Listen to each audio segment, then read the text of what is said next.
Usa sa mga pagtulunan karon nga hatag nato sa atong ebanghelyo ug sa unang pagbasa kaning kamatuoran ug kamapuslanon sa santos nga Eucharistia or santos nga misa.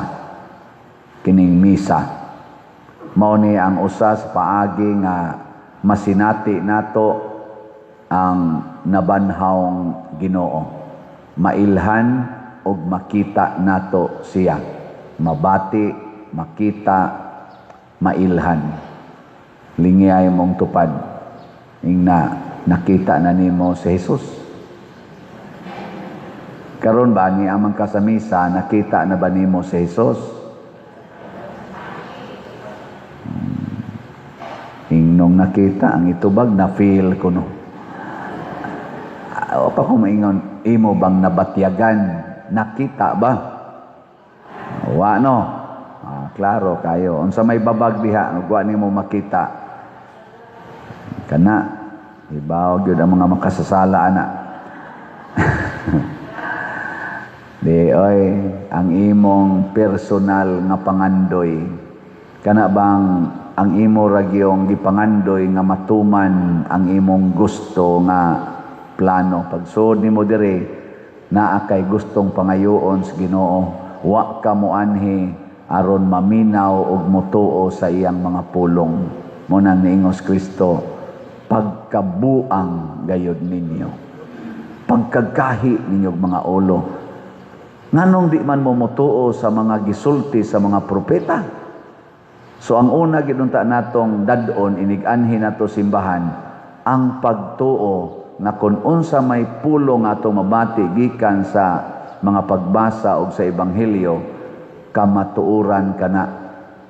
Dili na nato questionon, di sa na nato usbon, dawaton, tuuhan. Mao na ang misa, duha gid ni siya kabahin. Liturgy of the Word, liturgy of the Eucharist. Og sa atong ebanghelyo, ang liturgy of the Word nahitabo samtang naglakaw sila, naghisgot-hisgot sa mga pulong sa Ginoo. Gipasabot ni Kristo ang pulong sa Ginoo. Mao sa na kaning humili. Ana, nya human dayon liturgy of the Eucharist kadtong pagpanihapon nila. Gipikas-pikas ni Kristo ang pan og nakumpleto na ang ilang pag-ila ni Kristo. Karon unsa may timailhan nga sa liturgy of the Word na ang imong pagtuo, nga naa kay pagtuo, dili ka magduka inigwalis pare, pero makatuo gani ka niya munganga pag yung kamana agas pang imong laway, pasabot wa kay pagtuo. Kay matud pa diri duha ka tawo, duha ka disipulo, ingog may kalayong nagdilaab. Pagkadungog nila sa pulong sa Ginoo, mura kunog na ay kalayong nagdilaab. Nya ikaw kay lahi man imong nabate. Mura man nung kagihapuhap. Na siya. Ang tanang pulong sa Ginoo mohatag gid natog spire or fire. Mao bitan ang gitawag na siya spirit, spire, inspire. No? Madasig ka. Makadasig ng pulong sa Ginoo. Basta na kay pagtuo. Ingna ko na imong tupad. Nadasig na kang mupalit og raffle ticket. Nadasig ka? Walang yapon. Siguro nga og madasig kag palit og raffle ticket na to karon dinhi, dili tungod sa premyo, tungod kay nituo kas pulong sa Ginoo. Kung sa may pulong sa Ginoo, diri sa unang pagbasa, si Pedro ug si Juan naka-encounter og usa ka makililimos nga nagsigig pakilimos. Unsa may giingon ni Pedro, wa mi kwarta, pero hatagan kanamo sa niya namo si Jesus. Sa ngalan ni Jesus, tindog. Unsa may naa nato? Unsa may naa nato? Si Jesus. Og nituot ang Jesus, pasabot di ay Unsaon man nato pagpikas-pikas ang paan sa Eucharistia, mao ang pagpaambit sa mga kaayuhan nga naa nato. Matod pa diri sa atong tubag sa Salmo, ang yuta puno sa kaayos Ginoo. Nya kay naa man tas yuta pasabot naa gid tay kaayo. Gani moingon man gid na ang mga bang mga counselors ba, mga psychologists, moingon gid na sila wa gid tawo nga pulos ra gyud evil, naa gid na siya'y degree of goodness. Wa say tao nga pulos ra gyud goodness, naa gid na siya'y degree of evil. Pangutan na imong tupad ingna pila ka degree imong evil, na pilay gidaghanon sa imong yawa-yawa. Unya, ang ipaambit di ay nato, sumala sa gipakita sa mga apostoles, ayaw ipaambit ang imong yawa. Naamag yung kay pagkayawanon, paningkamot na ang imong mapaambit ang imong kaayo. Ang imong kaayo mo ipaambit. Unsa maroy gipaambit sa Congress nganhis Pilipinas, sa mga congressmen? Ang ilang kaayo o ang ilang pagka-evil? Bahala mo diya, kamoy ni Judge ana. Unsa may gipaambit ron ni President Bongbong Marcos sa Pilipinas, ang iyang kaayo o ang iyang pagka-evil? Kamoy Judge. Unsay gipaambit sa Senado nganhis Pilipinas karon, ang ilang pagka-evil o ang ilang pagka-good? Unsay gipaambit sa Supreme Court nganhis Pilipinas? Unsay gipaambit, naghearing ra baghapon, unsay tawag na kaning sa tawag ato sa Supreme Court, kanang oral argument. Gilabhan sa Supreme Court ang Solgen, Solicitor General, tungod aning pagdipinsa niya nga ang unprogrammed fund og ang mga gitawag og kadtong additional insertions constitutional. Nya ang question sa Supreme Court, unconstitutional ba na o dili? O dili? Iyang gisdipinsahan na constitutional. Bisan kitang mga dili lawyers, sa ila palang daang pagtinubagay, paminawan nyo naman social media, ako di man ko lawyer, akong gipaminaw ang ilang tinubagay, makaingon dahi ta, ay so storya ra gina nimo. Naaman gid Hinoy ikadipinsa, naaman gid ikadipinsa, mo man nakanindot nato kay naaman kita ikadipinsa kay rason man ang ato gyung og kani man gong reason matud patong akong professor sa sociology sa una nga former pari sad, ingon siya di kita magdaog basta rason, kay kanang rason mura na siya og bukag or kaning bakat. Kaila mo bakat ba unsa may naong bakat, makakunti na siya pero busloton daghan kay siya buslot, daghan kay sila lungag-lungag mo nang di nimo masudlag tubig ang bakat. Hasta kanang bukag, kanang ko amo na busluton gyapon mabutangan na nimo dagko nga butang, pero imo na nang klaruhon pinupinuhon nimo manggawas ra na kay busluton mo na ang ato sa kuno mga rason.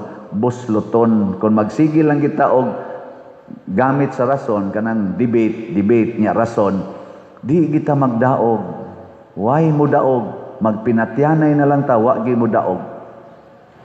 Unsa may tinuod nga nagdaas ka matuoran, dili ang reason lamang, kung dili magkuyog yun ang reason og ang pagtuo. Og ang pinaka matud pa sa among pagtuon sa seminaryo, ang pinaka taas nga kahibalo og maogyoy mo hatag na tog kahayag mao ang pagtuo. Muna sa atong simbahan na gani bunyag o unuban pa diha, hisgot na gitag pagtuo, magdagkot gitag kandila. Kani ba kandila? Kaning kahayag skandila, mo na'y pagtuo, mo na'y mulamdag sa atong rason.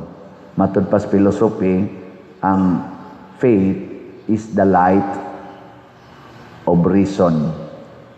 Na kung ang reason mo'y pasagdan, mura siya blurred, naa siya sa ngiob, pero inigsiga sa pagtuo, makita ang kamatuoran.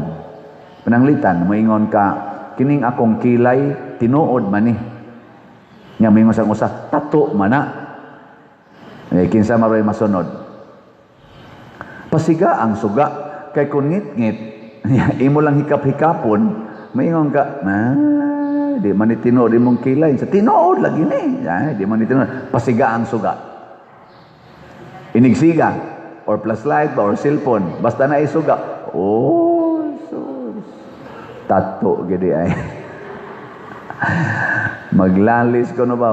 Ang duha ka buta ko no ba? Ang atong reason, mura sa kuno buta or hap, hikap ko no sila sa kana ganing tiil sa elepante. Ingon ko nung usa ka buta. Kung sa may tanaw nimo ani pre, siya pusti man ni pre. Siya dili oy kahoy man ni. Sa dili, uy, pusti ni. Oh, kadako na. Sa dili, kahoy ka ni, di ni pusti. Ingon na siya, pasiga ang suga. Uy, tiil, madinis elepante, pre. Nakita naman nilang kinatibukan. Elepante, dito lang hikap-hikap. Ninana ba? Anong niabot man ko, ani? Kay, lagi, magrason-rason ta, nya makita man nato sa palibot. Sige kag ingon nga ang budget sa 2025 why anomalya nga constitutional tong tanan. Nanong nanga-release man ang kwartang perting dagkua o nya ghost project, Paradise Ghost Project. Sa ato pa, why klarong pag-scrutinize? Why klaro nga pag-analyze o pag-follow-up. Kaya nga naman, gipatuyang ra mag-release kay mga unprogram, mga ayuda o uban pa diha o niya himo-himuan dayog report nga wa say klarong follow-up niya ato lang ang dipinsahan sunod. Muna mga igsuon, ipaambit ang imong goodness. O unsa may timailhan, kung mapaambit nato ang atong goodness, malipay ang katawhan. Kinsa kaha sa inyong tanaw ang nakahatag og arang-arang nga kalipay sa kinabag-ang Pilipino? Ang mga Marcos Group, Duterte's Group, o Pinklawans Group? Kasuway magita nila. Ana?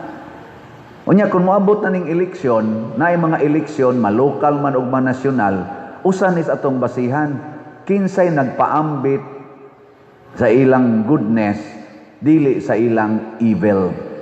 In short, kinsay nakahatag og arang-arang nga kalipay, di gyud ma-perfect ha, pero arang-arang nga kalipay. Kanibang kandidatuha. Ako usa sa akong mga basihanan gyud nga ang usa ka kandidato o usa ka politisyan nagpaambit sa iyang nindot.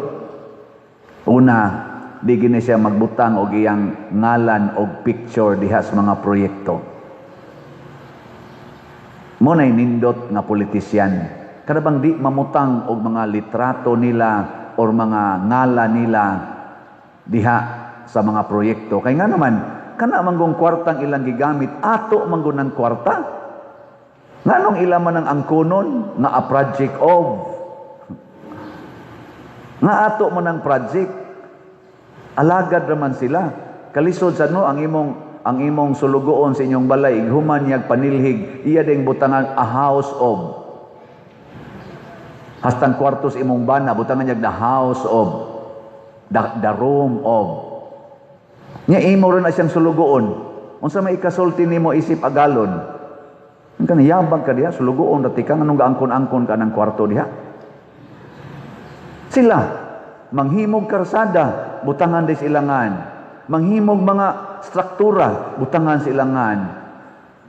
Ilan ang obligasyon mo na hinungdan gipili sila kay maghimo sila nato og mga infrastructures, facilities nga makapahatag og kaayuhan sa ilang amo nga mao ang katilingban, the people of the Philippines. Dili kay mangangkon anang mga kwarta sa katawhan. Sa munay una na kong sukdanan, ikaduha, kanang ining panahon sa kumpanya di gyud manghatag og kwarta. Kanang manghatag og kwarta questionon gina nato. Mao na ni resulta. Trillions of pesos ang nangawa nato nga wa nagisubay-subay.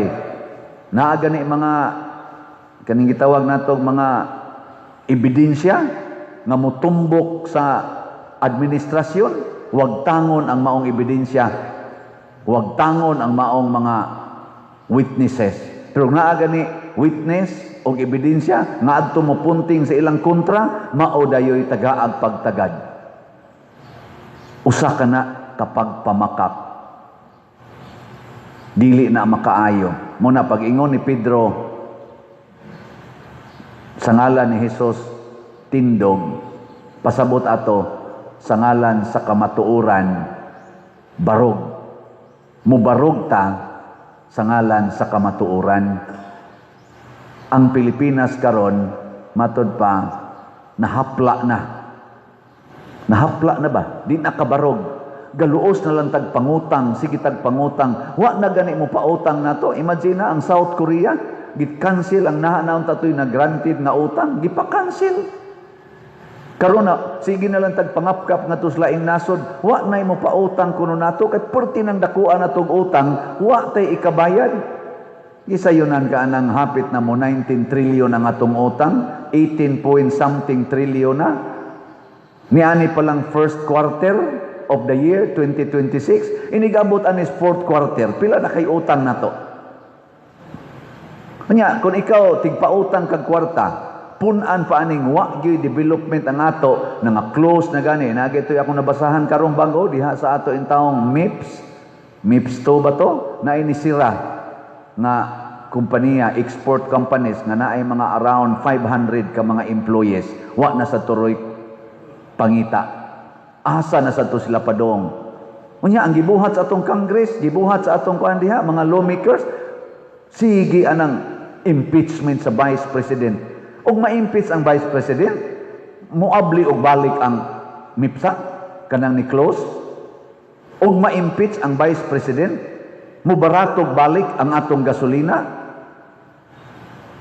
Og ma-impeach ang Vice President, mahunong na ning ato orong korupsyon. Mabalik tong mga trillions nga nangawa.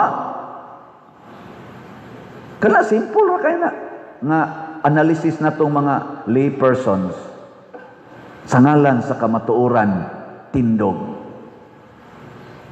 Lingay mong tupad. Inana kay 200 diha. Inana kay 200 sa ngalan sa kamatuoran palit og raffle ticket. Mao ni ang atong final report sa atong slots, amo nang gisubay. Nya mao na ni ang atong pag-close usa sa atong tulo ka slots. Nya mo puli ani ang atong aning raffle ticket. Hangtod ra ni karong kuan ha, July 25 ang raffle ticket. So ang atong slots, ang Grace niabot ang atong halin og 191,648 ka slots. Na ay 508,352 ka slots nga wa mahalin, tag 100 pesos per slot. Niya ang atong 70 slot challenge nga tag 7,000 niabot sa 348 ka challenges atong nadawat. Ang ato sang PPSC or Protection and Prosperity of Santiago de Compostela Part 2 niabot sa ang atong halin og 17,555 na ay 112,445 ka slots nga wa mahalin, tag 100 pesos per slot. Doon na ni 163 slot challenge nga tag 16,313 ka challenges atong nadawat. Ang atong DPR katong itukod og mga balay niabot sa 57,316 tanan nga slots atong nadawat. Mo equal ni og mga 80 kabalay. Pero 18 pa kabalay ang atong natukod. Ato pang tanawon og kaning increase karon sa mga pamaliton ug uban pa kung makaya bagid nato ang 80 kabalay. Nya ang mga slots nga inyong paliton para sa DPR di lang sa nato dawaton, pero mo sponsor mo usa ka balay mga 75 to 80,000 ato nang dawaton. Ano? Sige, ato ning ilisan sa atong raffle tickets nga para sa atong 163rd Fiesta Celebration karong July 25. Ang title sa atong raffle ticket, Listen, Unite, and Build. As of yesterday, nahalina na tag 550 ka raffle tickets. Pakpak, salamat kayo. Basig na-appeal na kaning 550. Layo pa kay tas tinuod. Ang budget nato dinhi sa tulo ka project kaning kilid, kanang atong bell tower, nya Adoration Chapel, o kanang CR diha, sa bana-bana nako sa panghatag na presyo sa nag-contract diha, moabot kinag more or less mga 5 million kana lang diha. Nya karing luyo katong atong kuan na ang atong pangandoy nga maatupan lang nalay haligi nya maatupan nya mautong gidak ununa haligi ra gyud atop bahalag way flooring mo at least nagkinahanglan ta didto mga 7 to 10 million sa ilala ng analysis. Mga inana, mga 10 million ibutang ta lang atop lang naghaligi sa gidakon ba nga mga almost kuan 2,000 square meters ang iyang floor area. So pataka lang tag pangambisyon ani. Ang atong mortuary kanang mortuary diha nga atong pagahimoon mo average po na siya mga siguro mga naasa nas mga 3 to 5 million danas pag pakuas plaza diha. So pila na tanan? Paano mo kakwenta? 5 plus 10, 15 plus 5, 20. Kaning ato, mamunti atong yung kanadihang walkway of the apostles. Ibutang talang sa nadihag, mga nasa na sa mga 3 siguro. Kining ato dinhing kuan, mga lingkuranan, mamunti atong ilisan, kaning tanang lingkuranan, ato ning ilisan. Mudagan po nig na tingis mga 5. Pila na tanan? Nanas 28. Ingnon talang 30. So palitag raffle ticket nga makakover anang 30 million more or less. Unya kaya ngatong gastuhonon para sa pista. Manghatag tagbugas nga mga siguro naas mga 4,000 ka pamilya, 5 kilo packed rice, atong mga prices nya ato pag yung budget sa kaon inig-abot diri tanan mga stipend tanan uban pa naasa na tingali sa mga 5 nya plus pa sa atong prices pag yung ticket mga 7 mga 40 siguro di ay atong kinahanglan aron matuman ning tanan nya kaya na ninyo palit og ticket. Raffle ticket bitaw sa ngalan sa kamatuoran tindog. Pasabot kung naa kay 200 tindog. Ay, nindog sa dayo mo. Sige na, manindog na ta. Pag-ampo sa katawhan.